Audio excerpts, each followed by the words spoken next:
fancy trick. Okay? Something that looks really spectacular probably works one time in a million. Okay? Those things are cool. Those things look pretty cool in competition. Okay? And they're exciting to watch.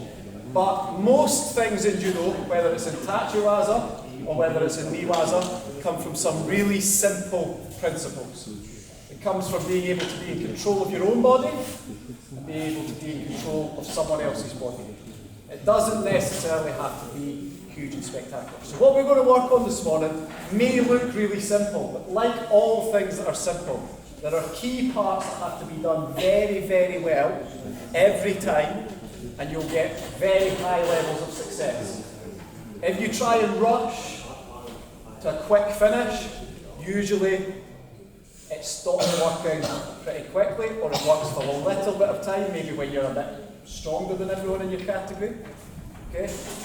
But when everything levels out, if you don't have the simple basics, then you're not going to win very many contests. So the one position we're going to look at quite a lot in niwaza from today is the third thing that I think you should never do in niwaza. So you should never... We were playing that game and I said two things we weren't allowed to do. You weren't allowed your partner to get past and hold you down, and you weren't allowed to let your partner pressure you and give up your back. Now they're pretty obvious things. If you're getting held down in judo, you're losing the contest. Okay? If you give your back up in niwaza and someone has your back and they've got some good moves, maybe just one really, really good move, potentially that's the contest over. Okay? There's a third thing that most people think is okay in niwaza, but in Scotland we have it as a rule. You're not allowed to catch someone's leg. Okay? Because in this position, the third thing that often happens is someone starts to pass, and then when they start to pass, instead of using our body and getting back to a position where we can use both feet and both hands, because we feel under pressure, we take the leg. Okay? Anybody fight in niwaza and people take their leg? Okay, happens a lot. Does anybody take other people's legs? Happens a lot. Okay? What happens to my body when I take hold of someone's leg? Who can think what happens to your body when you take hold of someone's leg? Yeah, it's a little bit unbalanced. Okay? Yeah, very limited movement. If you think about this position here is actually quite a good position to work from in niwaza, because I have both my hands.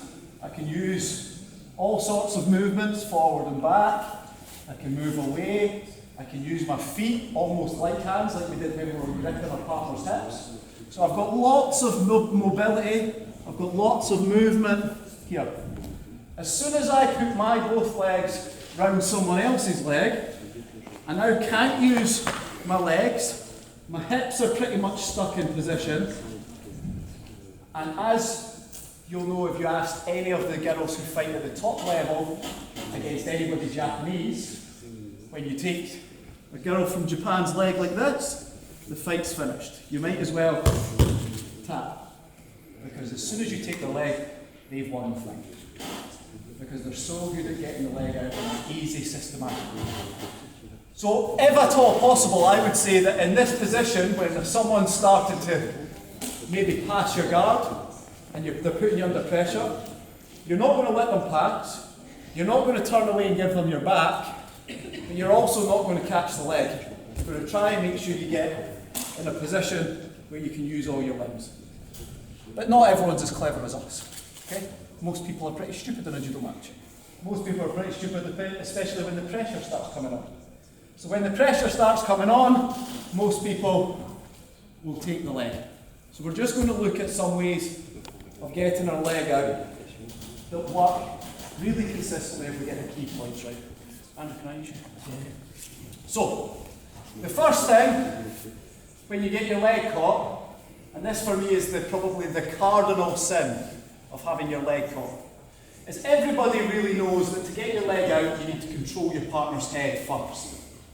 But lots of people, when they go to do that, go to control their partner's head, with the same arm as the leg that's caught. Okay? If I got control Andrew's head with the same arm, I've now got no use of my right arm, and I've got no use of my right leg. So as I start to try and pop my leg out, if he turns me to the side, it's really difficult for me to stay on balance and keep on control. So the first thing we're going to do is we're just going to look at a really simple way of getting the leg out. But if my right leg is caught, I'm going to control the head with my left arm. If my left leg is caught, I'm going to control with my right. Okay? So, from here, I'm going to make chest contact with my partner. My left arm is going to come beside the head, and I'm going to lie down beside him. Okay? Lots of knee waza is about being in control. Some of knee waza is about giving your partner a little bit of pain and making things uncomfortable. So, first thing we're going to do is we're going to make it uncomfortable. We're going to throw our partner's arm across their face. That's going to start restricting their breathing a little bit. It's going to make it a little bit more uncomfortable for them. Okay? They're not just going to let us do that, so we're going to control that with our own head. So we're tucking our head in nice and tight. What that does is that now opens up this side of my partner's kit. So from this position, I'm going to take my partner's kit out, and I'm going to push it as far as I can away from him. Now the test on this is if you can hear your partner's kit creaking, then you're pushing it tight enough. If you just put this into your hand, your partner's going to still have a little bit of movement, and they're not going to be uncomfortable. So when I push, I want to try and hear my partner's kit creaking, grab it and pull it tight towards me. So my shoulder and my hand are almost connected through their face. I'm going to take a bit of the pressure off because it's not particularly nice. Once I've got this, I'm going to work on the leg. So to start with, I'm going to slap on his knee and make a pocket with his trouser. So I'm going to slap and collect a pocket here. To start with, I'm going to push because I need to get this that's hooked on past my knee. So to start, I'm going to push and I'm going to shrimp my bum away, just like we did in the exercise at the very beginning of the warm-up. Catch, shrimp and push away. Now, it's only my ankle that's caught. But unless your arms are the length of two persons, unless you've got two gadget arms, if you keep trying to push, you're never going to get this out. So from here, I'm going to make sure that I bring my other knee in against my partner's hip.